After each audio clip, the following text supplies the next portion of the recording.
invitarte a esta actividad que proponemos desde el Centro de Estudios Bejaranos y que contamos con la coorganización, con la Unidad Pastoral de Beja, a quien agradecemos las actividades que nos han dado, y colaboran también todas las cofradías, porque era un poco dificultoso organizar esto sin solapar, porque creo que nos solapamos con algo al final, pero bueno, es que no se podía hacer otra cosa.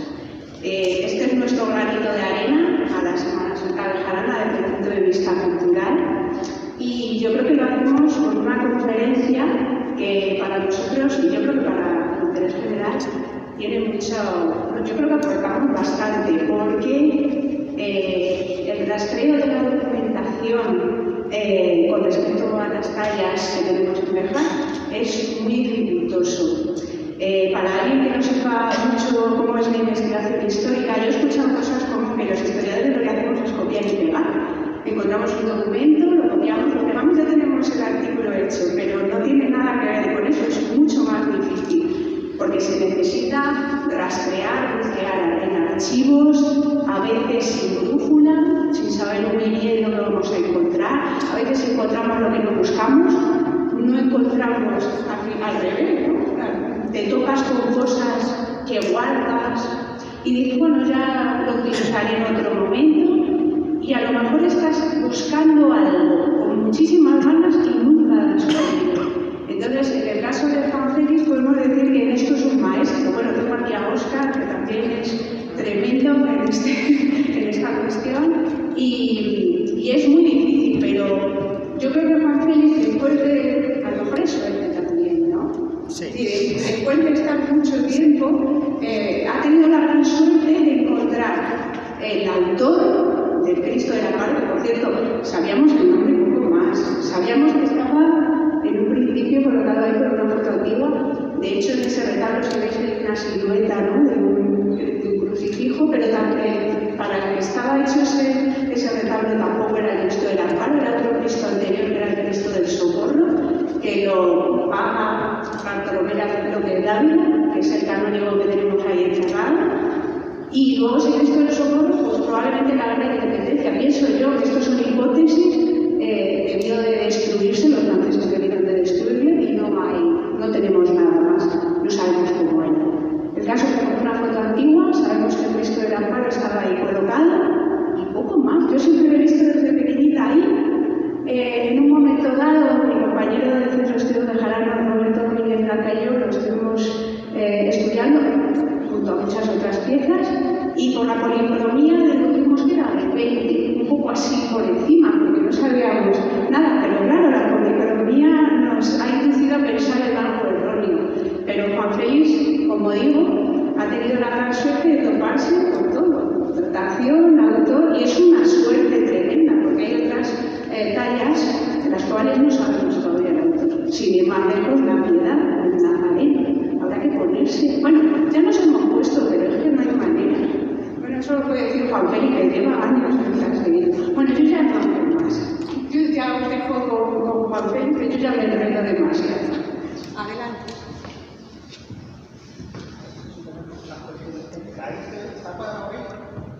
Sí. Gracias, Carmen. Gracias, Roberto, por cedernos este espacio para poder hacer una conferencia realmente delante de la obra de la que vamos a hablar, que es ese Cristo, ese crucificado al que vamos a recuperar para la historia de Beja. Y yo no tengo duda que estamos ante una de las tallas más bonitas que hay en Beja conservadas. 404 años va a hacer a finales de año esa talla. 404 años, nada más y nada menos. A ver, como ha contado Carmen, bueno, pues la gente que estamos metida en los archivos, Óscar, Carmen, yo, la gente que, pues bueno, muchas veces nos pasamos meses buscando, porque estamos investigando un tema, y de repente sale una documentación que no estabas buscando y que de repente aparece. O que se cruza por tu vista y en un principio no le das importancia, pero de repente vas a casa y te pones a leerla con detenimiento y resulta que es la pieza de un puzzle de que tú tienes más piezas que se crea una historia, o se recupera una historia bueno, porque había estado dormida, olvidada. Y esto es lo que pasó con el Cristo del Amparo.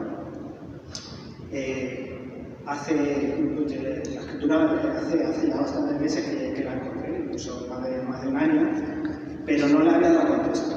Y ahora, dándole contexto, bueno, pues nos hemos dado cuenta que tenemos una talla de 1622 de los talleres placentinos, vamos a contar la historia, de la que había muchas piezas de puzzle que ahora se han reconstruido.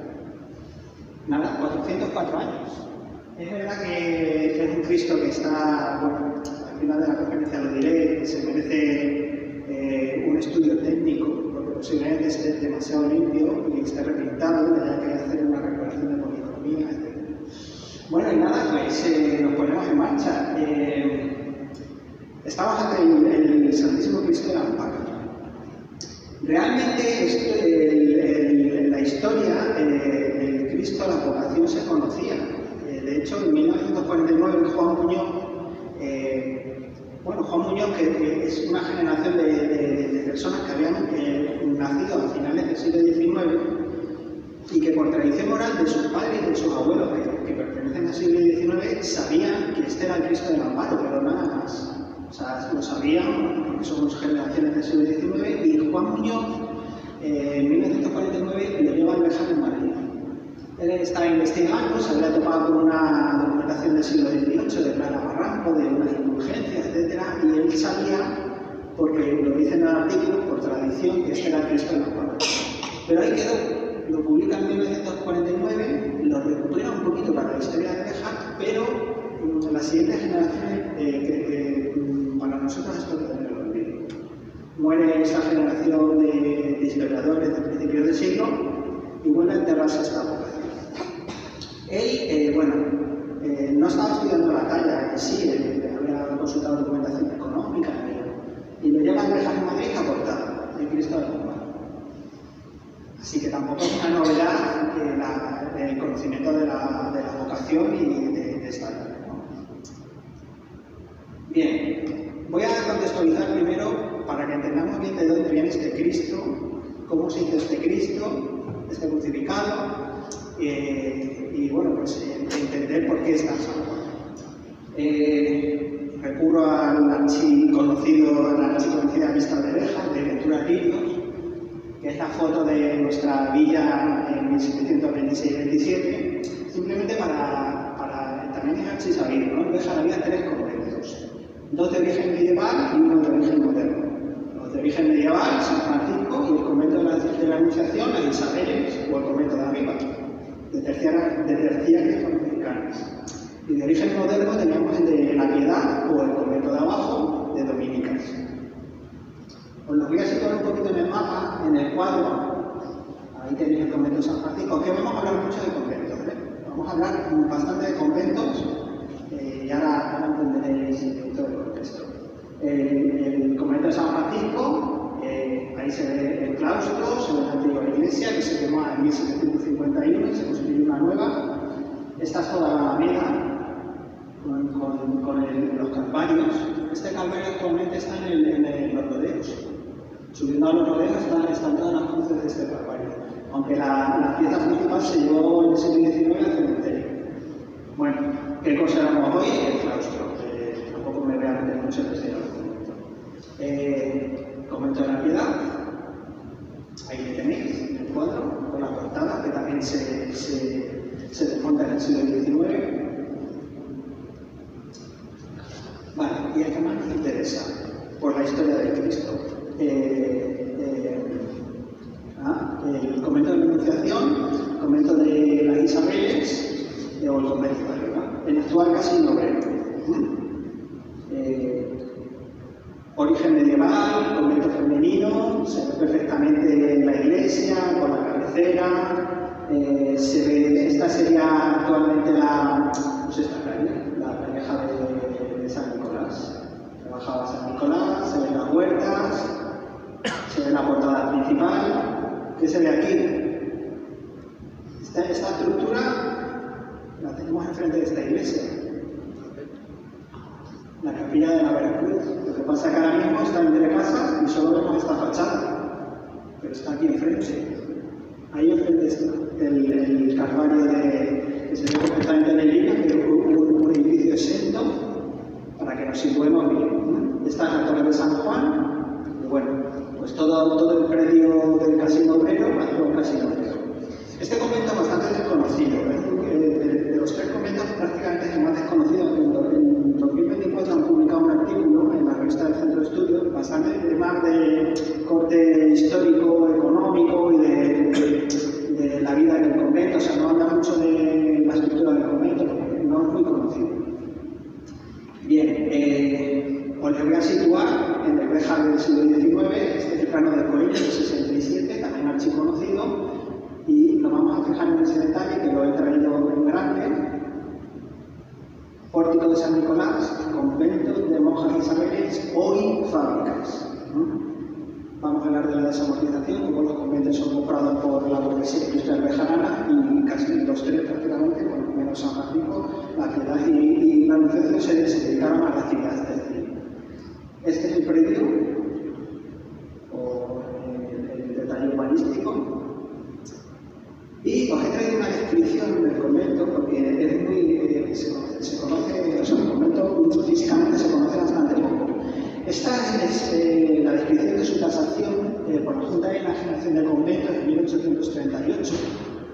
Y cuando se tasa el convento para venderlo, se describe de una manera bastante interesante. Lo describe el arquitecto municipal del Ayuntamiento de Salamanca, también de la Diputación, en agosto del 38. Y es muy interesante porque dice que es el primero de monjas de la calle Santa Isabel, titulado La Anunciación, que ocupa su edificio huerta 23.000 pies de superficie de área. O sea, era enorme. O sea, prácticamente ocupaba pues habría que hacer una medida, pero Oscar algún día lo hemos comentado, ¿verdad? Que la extensión iba hacia prácticamente, pues es que no sé cómo se llama el comercio este, de televisiones y de... Hasta la tienda de Hernán, sí, o sea, imaginaros desde el Casino Obrero hasta la tienda de Hernán, o sea, era un convento de una extensión bastante importante. Dice con muy corta diferencia, dividido en piso bajo, un portal, portería, locutorio, refectorio, cocina con todo su departamento, 13 cuartos mezquinos, o sea, 13 cuartos muy pequeños, puerta de carro, corral, huerta, con sus frenados, pica de agua y cañera principal de la villa, fondo e iglesia. Dice, en el principal hay 13 cuartos que no deben de tener el nombre de tales, o sea, eran las celdas y debían ser tan minúsculas que dice que no deberían de tener el nombre de tales. 3 salas, 11 celdas, y mirad qué interesante, es un convento que no tenía claustro. De los 3 es el único que no tenía claustro, pero tenía una solana bajo de los devanes regulares. Aquí no son las solanas, las famosas solanas que en el 19 se siguen construyendo. Las solanas al mediodía ya existían en la arquitectura de la época moderna. Luego la tasación económica, pero bueno, es de las pocas descripciones un poco detalladas que tenemos del convento. Aquí le tengo un poco aislado, en el cuadro, unos datos históricos muy breves. En el siglo XVIII, 1722, el Papa Inocencio XIII le da 8 indulgencias muy importantes porque una será sobre el altar del Cristo que vamos a tratar. Y bueno, no me quiero extender, es que no podemos extendernos mucho en la historia del convento. En 1735 se cita el altar del Santísimo Cristo en Amparo, al que se lleva en el culto principal porque el retablo mayor no tiene columnas, lo están dorando. Bueno, vamos a pasar un poco esto porque nos tenemos que centrar en la talla y nos vamos a centrar en una historia muy importante que es la desamortización de los conventos. Durante el siglo XIX se producen las desamortizaciones, varias desamortizaciones. Yo me voy a centrar en la de 1835 y 36, que es la clausuración de los conventos. En marzo del 36 se produce la clausuración por Real Decreto. Y en Béjar están los 3 conventos, se claustran los 3, se suprimen del todo. O sea, en agosto del 36 salen todas las monjas y todos los monjes del monasterio de San Francisco, de la Piedad y de las Isabeles, en agosto del 36. El decreto se produce en marzo y bueno, yo he traído unos artículos que son muy interesantes para la historia de las imágenes. O sea, claro, imaginaros que estamos hablando de unos conventos que tienen el patrimonio inmueble, lo que son los edificios, el patrimonio mueble, lo que contienen todos los conventos, imágenes, retablos, platería, todo el textil, etcétera, y toda la parte económica, además que tenían los conventos, pues capellanía, fundaciones, testamentaría. O sea, hay que entender muy bien esas tres partes. Nosotros nos vamos a centrar en el patrimonio mueble, lo que contenían los conventos, sobre todo en cuanto a retablos, imágenes, y la platería la vamos a mencionar. Bueno, pues en marzo del 36 se produce el Real Decreto de la Desamortización. Quedan suprimidos todos los monasterios, conventos, colegios, congregaciones, etcétera, etcétera. Y bueno, en Béjar están afectados los tres conventos. Dice, todos los bienes raíces muebles y semovientes, rentas, derechos, está en la parte económica, acciones y todas, pasarán a la Real Caja de Amortización, al Estado. El dinero va al Estado. Y bueno, artículo 22, este es muy importante. Este artículo es muy importante. Bueno, no, lo importante es el 24. El 22 ya dice que los ordinarios podrán, con la aprobación del gobierno, dedicar a parroquias e iglesias de los conventos suprimidos. En Béjar no hubo esa necesidad, porque ya estaban las tres parroquias importantes, Santa María, Salvador y San Juan, que aglutinaban, no había necesidad de iglesias. Entonces, ninguna iglesia de ningún monasterio siguió el culto, se cerraron. Artículo 23 dice, del mismo modo, podrán disponer las parroquias pobres de su diócesis de los vasos sagrados, los ornamentos y demás objetos pertenecientes al culto, excepto que por su rareza o medio artístico convenga conservar cuidadosamente. Estas son las primeras leyes, las primeras leyes que se dedican al patrimonio, aunque bueno, al final no fueron muy efectivas, pero bueno, son los primeros artículos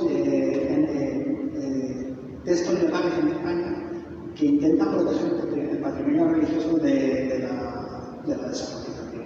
Y esta es también muy importante, el 24, porque dice, se podrán destinar a establecimientos públicos de utilidad, pública los conventos suprimidos que se crean a propósito. ¿Qué quiere decir esto? Que las poblaciones, si tenían necesidad de que algún convento fuera para uso público, lo podían pedir. Y eso hace Béjar con San Francisco, desde el principio.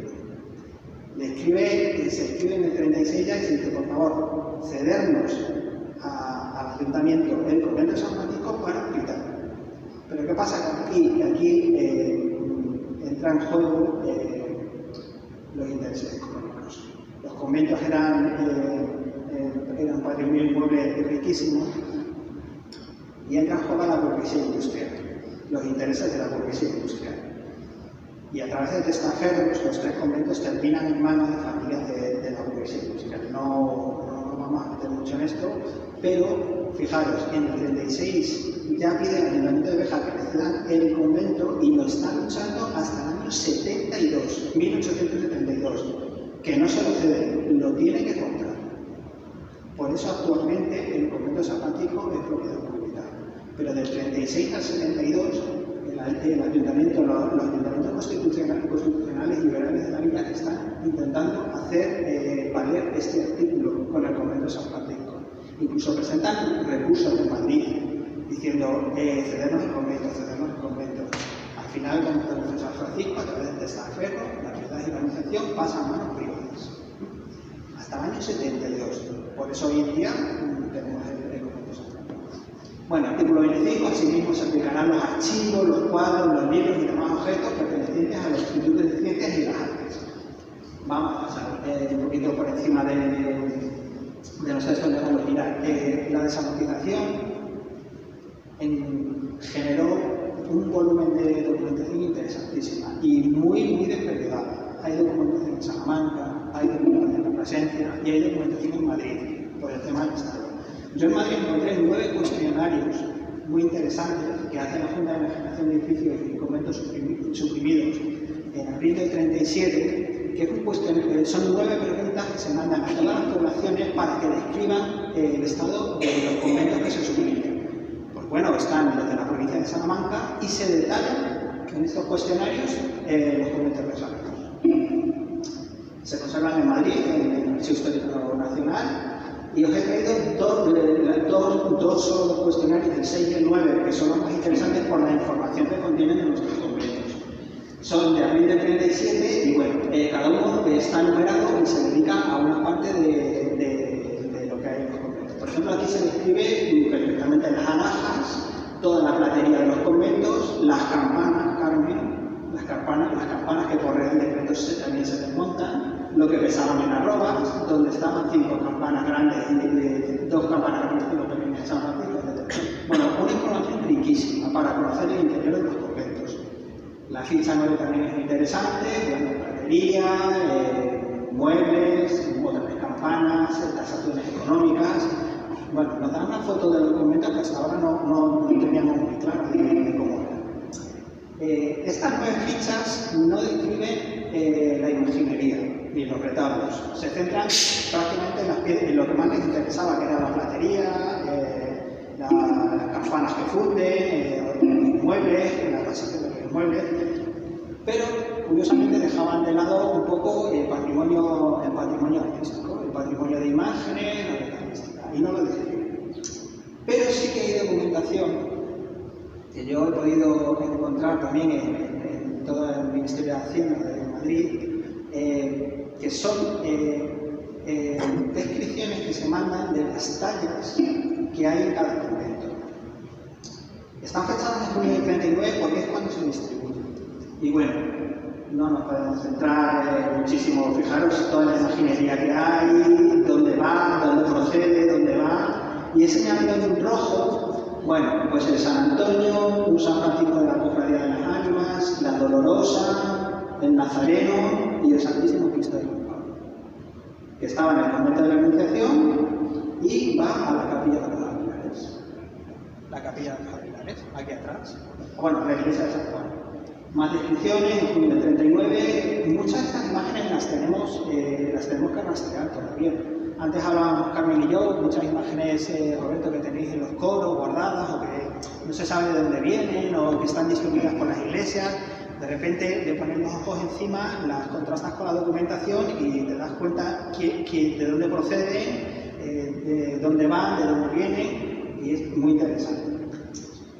Mirad, esto lo he fabricado lo he elaboración propia a través de documentación. Mirad, este es un inventario de la biblioteca del convento de San Francisco en 1797. Había más de 2.200 volúmenes, porque ahí había escuela de teología, de artes y teología. ¿Dónde está toda esa biblioteca? Ahora, hace poquito se ha descubierto en Plasencia que estaba emparedada la biblioteca de los jesuitas, del colegio de los jesuitas, y de repente, bueno, pues la han descubierto otra vez, se tenía noticia de ella. Creo que ha sido, no sé dónde ha sido, en el Palacio Episcopal, ¿verdad, Roberto? Sí, estaba semi-emparedada y de repente ha aparecido la biblioteca del convento de los jesuitas. ¿Dónde están los 2.200 volúmenes de una biblioteca tan importante como tenía el convento de San Francisco, distribuida por temática, por las estanterías? Nada se sabe. O sea, desaparecida totalmente. A lo mejor viajó a Plasencia, a lo mejor rastreando las bibliotecas de Plasencia, algún ex-libris pertenece al convento de San Francisco, pero de momento es un trabajo que no se ha hecho. Pues imaginaros qué importante biblioteca tiene San Francisco. Los archivos, los cuadros. Bueno, los archivos sí se llevaron a Madrid, en la sección clero, están en el Archivo Histórico Nacional, aunque no están completos tampoco los archivos de los conventos. Y bueno, para que os fijéis un poquito la distribución que produjo la desamortización en cuanto a las imágenes, os he traído algunas que sí están plenamente identificadas.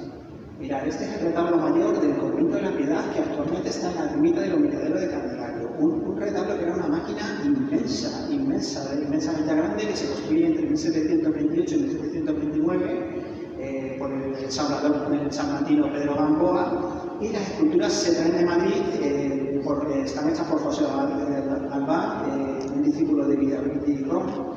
Mirad, aquí está el San Vicente Ferrer. Había 4 esculturas monumentales documentales, es una escultura de la escuela madrileña, barroca madrileña del 18, magnífica, pero magnífica. Y bueno, ahí se pueden ver los escudos dominicos. Este es el retablo que se hace para el convento de la Piedra. Y ahí está la ermita de los Piedreros. También este se traslada allí en 1841. Lo pide la parroquia, el Candelario, dicen, oye, dame alguna pieza para la ermita del Piedrero, y es que no encaja, es tan grande, era esta máquina que la metieron ahí un poco con calzador. Pero bueno, hay una serie de piezas magníficas, como este San Vicente Ferrer, el Nazareno de Santa María, procedente del convento de la Piedad. Archiconocido por Carmen, que lo ha publicado, no sabemos el autor. Es una talla bastante buena, pero bueno, de momento no nos vamos a centrar mucho en él. Yo remito a los trabajos de Carmen, que Carmen ha hablado mucho de este Nazareno. No conocemos el autor, conocemos un poco la cronología y que procede del convento de la Piedad.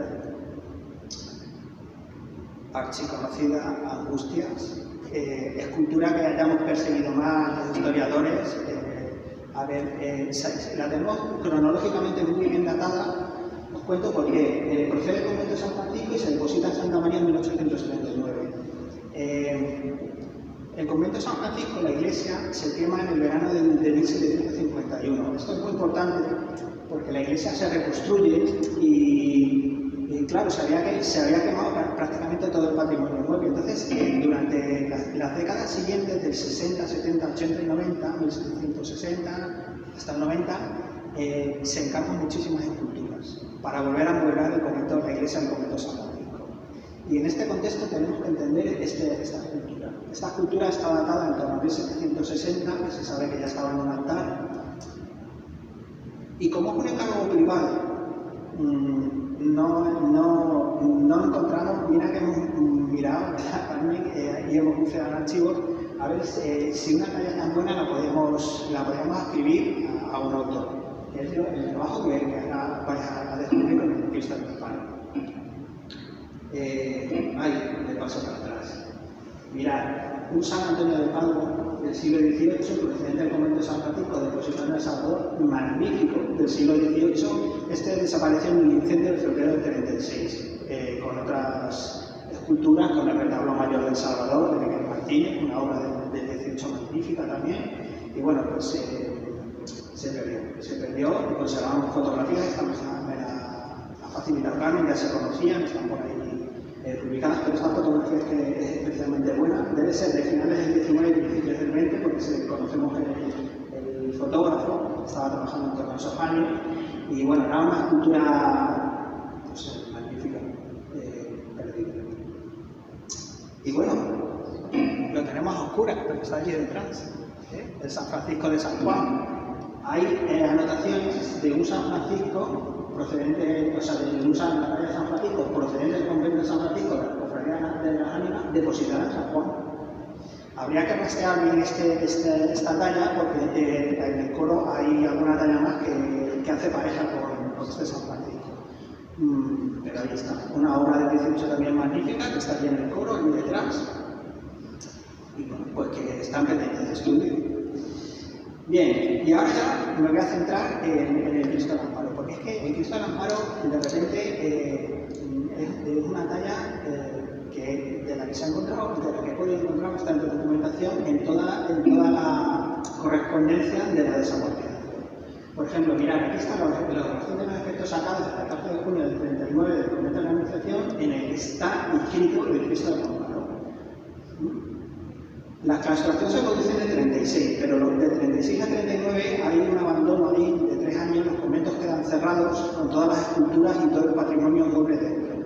Durante esos años está actuando la Junta de Enajenación Central, las juntas provinciales, haciendo inventarios, pidiendo las parroquias imágenes, y es donde se puede rastrear toda esta historia. Bueno, pues ahí está el Cristo del Amparo, la documentación del 39. Mirad, la carta de la Secretaría de Gobierno de Plasencia de los feligreses de la parroquia de San Juan, diciendo que les concedan el Santísimo Cristo del Amparo y la Purísima Concepción por su retablo, y demás ornamentos de la iglesia y retablos que necesiten. O sea, es que la trazabilidad de esta talla es magnífica. porque la tenemos en correspondencia, o sea, la correspondencia de los feligreses de San Juan diciendo, oye, darme el Cristo del Amparo del convento de la Anunciación. Y en los libros de fábrica, el asiento, bueno, es muy curioso porque le dice que sí, desde la Ciprestajo de Plasencia se dice que sí, que se puede tal, y dice que siendo de cuenta de la parroquia, hacer la extracción de los efectos en su despensa, o sea, se la damos pero que paguen nuestra relación. Y aquí está el asiento del pago, los 223 euros de las cuentas de fábrica de la parroquia de San Juan, del Cristo del Amparo, procedente del convento de la Anunciación. O sea, la trazabilidad de esta talla depositada en San Juan es magnífica. O sea, contamos con una documentación excelente para certificar que aquí vino el Cristo del Amparo. El libro de mayordomía, de los 223 euros, de darnos restos del órgano que venía del convento de San Francisco y las imágenes de la iglesia de San Juan, a la iglesia de San Juan que se dicen al margen, ¿no? Pues ahí viene el Cristo del Amparo. Vale, mirad la fotografía que antes aludía a Cristo del Amparo, pues se trae. En el verano del 39 se trae la parroquia de San Juan, se trae el Cristo del Amparo desde el convento de la Anunciación y se pone aquí, en el altar del Santísimo Cristo del siglo XVII, y ahí están las primeras fotografías del siglo XX. Mira, además está junto con los dos bustos de napolitanos, también magníficos. Ahí están, se pueden, no sé si se aprecia, bueno, sí se aprecia, bueno, el Cristo ocupó el altar del Santísimo Cristo, que bueno, habría un Cristo antecedente que se ha perdido, también especula que posiblemente en la inversión francesa cuando se pierde, el altar queda sin imagen y en 1839 cuando se trae el Cristo del Amparo, pues se pone en el altar del Santísimo Cristo. Lo bonito de esta conferencia es que estamos hablando en el escenario podemos aludir, o sea que torcemos la cabeza y vemos de lo que estábamos hablando, ¿no? Bien, mirad, este era el vídeo que os quería poner, porque tiene una historia, la aparición de la leyenda de Cristo del Amparo es muy bonita. Y quería poneros este vídeo, si lo podéis ver en casa, del Cristo crucificado del convento de las Carmelitas Calzadas de Granada, el Cristo crucificado atribuido a Alonso de Mena, de la década de 1620, unos autores dicen del 24, otros del 29, pero bueno, muy en la cronología de nuestro Cristo. Bueno, la leyenda de este Cristo, de la aparición de este Cristo, es que de repente, una noche de tormenta, llaman al convento de las Carmelitas Calzadas, unos golpes en la puerta, las monjas asustadas abren y aparecen unos mancebos con una talla de un Cristo. Las monjas bueno, no sé, lo recogen en el convento y queda guardada toda la noche y a la mañana siguiente, cuando buscan a los mancebos a ese Cristo, de repente los mancebos han desaparecido. Se legitima toda la historia de la... Bueno, es que las tallas en el siglo XVII para legitimar las devociones, bueno, pues se inundan de unas leyendas con una aparición milagrosa, que luego justifica toda la devoción. En este vídeo lo explicaba muy bien, ¿no? Y bueno, pues este Cristo es muy venerado en Granada, Javi, donde acabamos de estar tú. Ahora en marzo ha habido esto de, ¿cómo se llama? Que no besan los pies. Un besapiés. Sí, eso sí, base de esto de veneración. Bueno, habéis comprendido un poco la leyenda, ¿no? Bueno, esta leyenda se dejó por escrito en 1765. Bueno, mirad, tenemos la leyenda del Cristo del Amparo escrita en 1753. La escribió Ascensio de Morales en una obra que se llama Los conventos de Plasencia y Obispado por los el título que viene en 1753. Mirad la leyenda, mirad, la vamos a leer. Dice, la aparición del Santísimo Cristo del Amparo es otro rollo de su virtud. Por los años de 1560, estando las religiosas en continuos clamores por hallar una divina imagen de su divino esposo de su pasión, saliendo el capellán, que era el venerable sacerdote llamado el licenciado Antonio de Bonantes, de decir misa de la iglesia del convento, dos mancebos, con un carro que le dijeron que si quería raras razones pidieron a los religiosos se adelantasen a la portería y la recibieron con tiernas lágrimas y devotos júbilos. El sacerdote dijo a los mancebos fuesen a su casa, que ya él los seguía, y presto que salió a buscarlos no los encontró. O sea, es una leyenda calcada al Cristo de Granada. Los mancebos que aparecen de repente, milagrosamente, que dejan la imagen en el convento y que luego desaparecen. Dice, salió a buscarlos y no encontró ni seña de quien los hubiese visto, y con ser un milagro tan patente no le pusieron por testimonio, bueno, que el sacerdote está sepultado a los pies de la divina imagen, falleció en el año de 1627.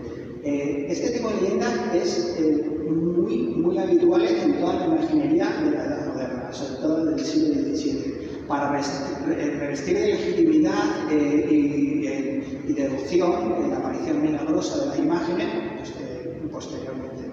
Entonces, estaba la leyenda del Cristo del Amparo, recogida en el siglo XVIII, y es que es calcada a muchas de las leyendas de imágenes devocionales de que actualmente están, sobre todo en Andalucía.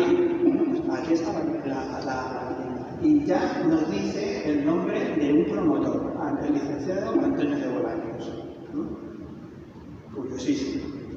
Una parte del nombre. La leyenda, la conocemos. Bien, me voy a centrar ya y nos vamos a ir hacia la imagen. Sí. Mirad, para entender el contexto histórico de esta imagen, hay que entender la historia o conocer un poquito la historia de dos retablos, el de Malpartida de Plasencia y el de Santa María la Mayor. Y tenemos que colocarnos en la primavera, a finales de la primavera y principios del verano de 1622. Mirad, cuando se termina este retablo de Malpartida de Plasencia, muchas veces cuando se terminaban las obras no había que pasar para proceder a los pagos.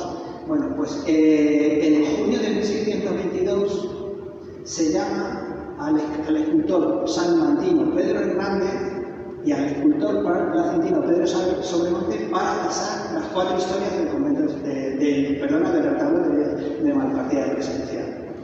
Pedro Hernández es un escultor de los talleres salmantinos de Salamanca, capital, muy documentado y muy conocido en la capital. ¿Qué pasa? Que si va de Salamanca a Malpartida, ¿por dónde pasa? Por Béjar. Pasa por Béjar. Bien. Y Pedro Sobremonte, que es nuestro autor principal, también está. ¿Qué pasa? Que cuando se pasaba una obra, había dos partes, los artistas y la iglesia, o sea, y cada uno nombraba sus pasadores. Pedro Hernández va por la parroquia y Pedro Sobremonte por los artistas, a pasar la obra. Lo que nos importa es que Pedro Hernández pasa por Béjar en junio de 1622. Vale. El retablo mayor de la iglesia de Santa María se le da su licencia de construcción en agosto de 1622. ¿Vale? O sea, por aquí ya hay un interés de renovar el retablo mayor justo en los meses en que Pedro Hernández y Pedro Sobremonte están por Béjar. ¿Vale? La licencia se da en agosto de 1622. ¿Y qué pasa? Y la licencia la da este señor, Bartolomé López de Ávila, en agosto del 22. ¿Y qué pasa? Que esa licencia se da a los talleres salmantinos, a Pedro Hernández para que haga las esculturas. O sea, una población de la diócesis de Plasencia recurre a los talleres salmantinos. ¿Qué hace Pedro Sobremonte, que tiene taller en Plasencia? Dice, no. Nosotros estamos en la diócesis de Plasencia, estas obras tan importantes y económicamente tan importantes tienen que ser para los talleres placentinos. Y se entabla un pleito entre los talleres salmantinos y los talleres placentinos, por el retablo nuestro de Santa María la Mayor.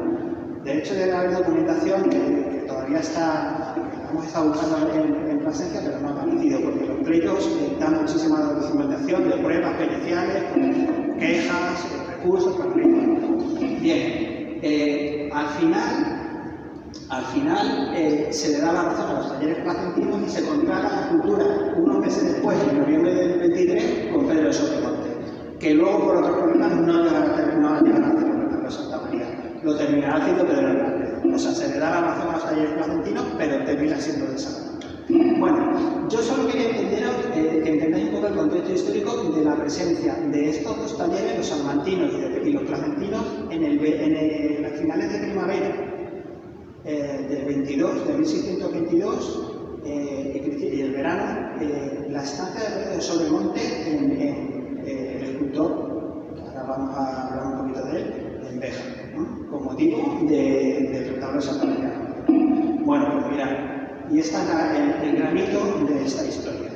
La aparición del contrato el 7 de agosto del 22, en estas mismas semanas en que están estos escritores por Béjar, el contrato del Cristo de Rafael. O sea, las obras se contrataban y se fotografían ante el notario, sobre todo las obras importantes, ¿no? Bien, pues esta fue la pieza del puzzle que dio contexto a toda la historia. Apareció el contrato de un Cristo en agosto del 22, encargado a Pedro de Sobremonte, y lo encargaba el licenciado Antonio de Bolaños, de la leyenda. Bueno, el contrato, aquí lo tenéis, fechado en agosto del 22, el promotor el licenciado Antonio Bolaños, el autor Pedro de Sobremonte, el objeto del contrato la hechura de un Cristo puesto en la cruz muerto, de 9 cuartas de alto, que es estatura que debe llevar desde el pie a la cabeza. Roberto, lo medimos en el año 21, ¿te acuerdas? Pues clavado. Es una imagen de tamaño natural, en torno a 1,90 de esa escultura, ¿no? Clavadito a la escritura y con un coste de 500 reales, que es económicamente bastante importante. El plazo de ejecución desde agosto hasta el Día de Todos los Santos de 1622. Y la tasación que posteriormente tenía que hacer un artista, la hace el pintor Miguel Martínez, que es muy antiguo en Béjar, y bueno, aquí tenéis la firma. La aparición de esta documentación es fundamental para entender estas obras. Cuando aparece un contrato de una obra, de una imagen, si se conserva la imagen, de repente todo tiene sentido. Todo el puzzle encaja. La leyenda, el Cristo, la datación, etc. Y además se puede escribir concretamente al escultor. Y a partir de ese momento se puede hacer un estudio formal con las obras de ese escultor que se conservan o que están documentadas en otras parroquias y además de hacer el estudio documental, hacer el estudio formal que vamos a ver ahora. Bien, bueno, vamos a hablar un poco del promotor, muy brevemente, del autor y un poquito del contexto de dónde se formó el autor. El clérigo Antonio Bolaños, bueno, yo he puesto aquí un breve texto que formaba parte de una experiencia religiosa local junto con otras importantes figuras como el licenciado Pedro Fernández Castañares, cura de Santa María, Bartolomé de López Dávila, Antonio Muñoz de Sotomayor, enterrado en la capilla de los Aguilares, bueno, y todos estos fueron protagonistas de lo que yo denomino el pequeño siglo de oro bejarano, que va desde finales del 16 y las primeras décadas del 17. Porque hay una actividad artística en estas décadas importantísima. Mirad, estamos en la iglesia de San Juan, que guarda uno de los complejos funerarios más bonitos de la diócesis. Bueno, la esencia tiene ejemplos importantes. Mirad, Lucilio de Bartolomé López Dávila, de esta época, de hace 1630. Juan López Dávila, fechado en 1637. El del Santísimo Cristo, el de Lucilio del Santísimo, la capilla de los Aguilares, que también tenemos documentación de la década de 1619-20. O sea, tenemos un complejo funerario y artístico aquí interesantísimo y digno de publicarlo y de dar un trabajo, porque además está arropado por documentación. Bueno, el licenciado Bolaños, Carmen lo ha estudiado, lo publicó en el 2009, la familia Bolaños. No podemos centrarnos mucho, hace el testamento en el 27 y muere en el 27 y se manda enterrar debajo de la peana del altar del Santísimo Cristo en Amparo, del convento de la Anunciación. O sea, él se entierra en el altar del Cristo que él había encarnado 5 años después. Por la devoción, lo hace su sepultura, donde es capellán. hizo manos importantísimas artísticas a otras parroquias, a otros conventos, incluso de la provincia, de Covatuerca. Remito a los trabajos de Carmen, si queréis entender un poquito lo de Dávila también, que se conoce también las mandas de las montañas, el filho de Pedro Fernández Castañares.